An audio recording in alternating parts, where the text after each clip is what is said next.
जय हिंद प्यारे विद्यार्थियों। आज हम पढ़ेंगे अपना अगला topic word. WORD word. Word को हिंदी में हम कहते हैं शब्द। इसकी इंग्लिश परिभाषा GROUP group of letters LETTERS letters which has a complete COMPLETE complete sense is called WORD word. Hindi में इसकी परिभाषा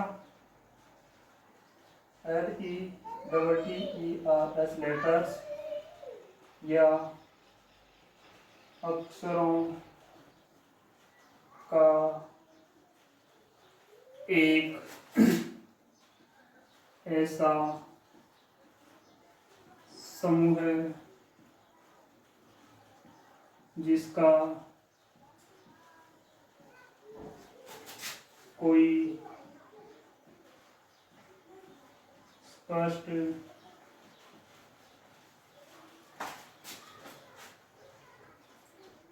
अर्थ या भाव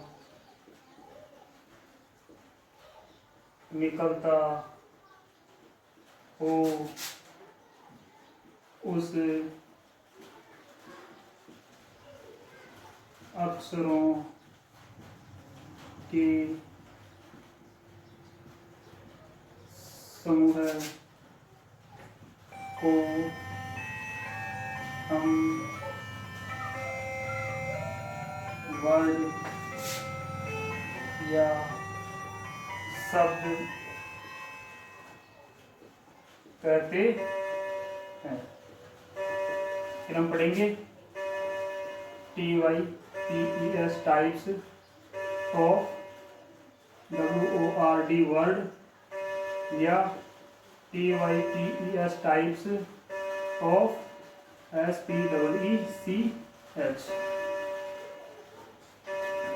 प्यारे विद्यार्थियों, हमने देखा कि एक ग्रुप ऑफ लेटर्स, एक ग्रुप यानी होता है एक समूह ऑफ लेटर्स यानी अक्षरों का, यानी अक्षरों का एक समूह है। विच यानी जिसका, हेज यानी होता है ए कंप्लीट यानी कि पूर्ण, सेंस यानी भाव या अर्थ, इज कॉल्ड यानी पुकारा जाता है वर्ड, यानी कि a group of letters which has a complete sense is called word. Letters या अक्षरों का एक ऐसा समूह है जिसका कोई स्पष्ट अर्थ या भाव निकलता हो, उस अक्षरों के समूह को हम वर्ड या शब्द कहते हैं। यानी कि अक्षरों का एक ऐसा समूह जो अर्थ देता हो या भाव देता हो, उस समूह को ही हम शब्द कहेंगे। यदि हमारी स्पेलिंग सही नहीं है, यदि वो क्रम से जमे हुए नहीं है, तो ऐसे समूह को हम शब्द नहीं कहेंगे। जैसे कि हमने एक शब्द लिखा है यहाँ पर CHAIR चेयर, दूसरा हमने लिख दिया यहाँ पर COME कम। प्यारे विद्यार्थियों, चेयर के अंदर 1 2 3 4 5 अक्षर है। इन पांचों अक्षरों को मिलाकर एक समूह बना है चेयर, और जिसका अर्थ होता है कुर्सी। तो प्यारे विद्यार्थियों, ये जो समूह है इसका अर्थ निकल रहा है, इसीलिए यह एक वर्ड है। नीचे वाले को देखते हैं। दूसरा शब्द है यहाँ पर कम। कम के अंदर 1 2 3 4, ये 4 अक्षरों का एक समूह है, और इसका भी एक भाव या अर्थ निकल रहा है, जिसका मतलब होता है आना। तो प्यारे विद्यार्थियों, समूह ऐसा होना चाहिए जिसका कोई अर्थ निकलता हो, यानी कि ऐसा ग्रुप जो सार्थक हो, उस ग्रुप या समूह को ही हम शब्द कहेंगे। इसके बाद में टाइप्स ऑफ वर्ड और टाइप्स ऑफ स्पीच या पार्ट्स ऑफ स्पीच की यदि हम बात करते हैं तो प्यारे विद्यार्थियों अंग्रेजी के अंदर हजारों लाखों शब्द है। उन लाखों शब्दों को भिन्न भिन्न भागों के अंदर उनकी उपयोगिता के आधार पर बांटा गया है, और बांटने के बाद में जो भाग बने हैं उन्हीं भागों को हम टाइप्स ऑफ वर्ड या फिर टाइप्स ऑफ स्पीच या फिर पार्ट्स ऑफ स्पीच भी कहते हैं इन्हें, PARTS, पार्ट्स ऑफ स्पीच या टाइप्स ऑफ स्पीच। और ये प्रमुख रूप से कौन से होते हैं? ये होते हैं पहला NOUN, नाउन, जिसको हम कहते हैं संज्ञा। दूसरा प्रोनाउन, PRONOUN, प्रोनाउन, जिसको हम कहते हैं सर्वनाम। तीसरा होता है एडजेक्टिव, ADJECTIVE, एडजेक्टिव, जिसे हम कहते हैं विशेषण। चौथा होता है प्यारे विद्यार्थियों वर्ब, जिसको हम कहते हैं क्रिया। पांचवा होता है ADVERB, एडवर्ब, यानी कि क्रिया विशेषण।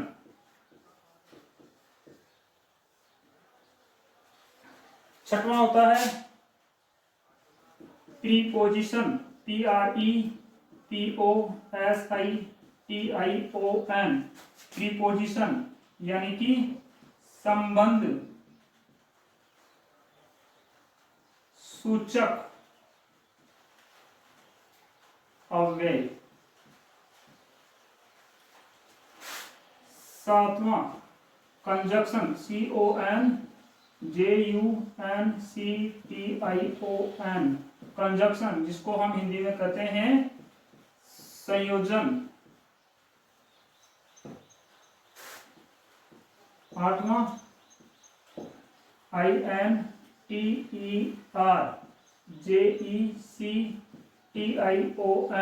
इंट्रोडक्शन, जिसको बोलते हैं विस्मय।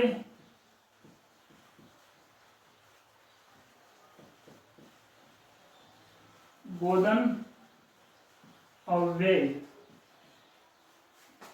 प्यारे विद्यार्थियों, आज हमने पढ़ा WORD, वर्ड, जिसको हिंदी में हम शब्द कहते हैं। इसकी इंग्लिश परिभाषा, a group of letters which has a complete sense is called word. Hindi के अंदर लेटर्स या अक्षरों का एक ऐसा समूह है जिसका कोई स्पष्ट अर्थ या भाव निकलता हो, उस अक्षरों के समूह को हम वर्ड या शब्द कहते हैं, यानी ऐसा समूह है जिसका कोई अर्थ हो। उसके बाद में टाइप्स ऑफ वर्ड या पार्ट्स ऑफ स्पीच के अंदर हमने देखा है कि दुनिया के अंदर लाखों इंग्लिश के मीनिंग है, उन मीनिंगों को उनकी उपयोगिता के आधार पर भिन्न भिन्न भागों के अंदर वर्गीकृत किया गया है। उन वर्गीकृत किए गए भागों को ही हम पार्ट्स ऑफ स्पीच कहते हैं, जिसके अंदर प्रमुख है noun, pronoun, adjective, verb, adverb, preposition, conjunction और इंटरजेक्शन। आज के लिए इतना ही प्यारे बच्चों। जय हिंद, जय भारत।